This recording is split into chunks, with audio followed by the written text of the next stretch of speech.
સરદારના વેપારીને ધમકી આપી છરીથી હુમલાનો કર્યો પ્રયાસ। ગઈકાલે ટાયર બદલવાની બાબતે વેપારી સાથે કાર ચાલકે માથાકૂટ કરી હતી। વેપારીને તમાચું મારી ધમકી આપતા કાર ચાલક સામે ગુનો નોંધાયો હતો। વેપારી પાછળ કાર ચાલક છરી લઈને દોડ્યો હતો। હુમલાના પ્રયાસની ઘટના સીસીટીવીમાં કેદ થઈ હતી। આજે સ્વયંભૂ સરદાર ગામના વેપારીઓને સ્વેચ્છાએ બંધ પાડ્યું છે। સરદાર બંધનું કારણ અસામાજિક તત્વોની બેફામ દાદાગીરી છે।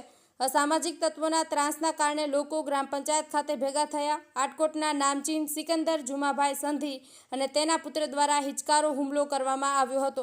પોલીસ આરોપી પકડી સરઘસ કાઢવા વેપારીઓની માંગ છે। શું નામ છે? ચેતનભાઈ પાણ, તાલુકા પંચાયત રાજકોટ સદસ્ય। મારું ગામ સરદાર છે। રાજકોટ તાલુકાના સરદાર ગામે ગત તારીખ 26ના રોજ આટકોટના સિકંદર સંધી કરીને એમની સાથે બીજા અન્ય 2 લોકો હતા। એમના દ્વારા સરદારમાં માટેલ ટાયર નામની દુકાને ટાયર બાકી રાખવા માટે ટાયર નખાવવા માટે ગયા અને ટાયરના પૈસા કે બાકી, અને દુકાનદારે એવું કીધું કે હું બાકીમાં વેપાર કરતો નથી।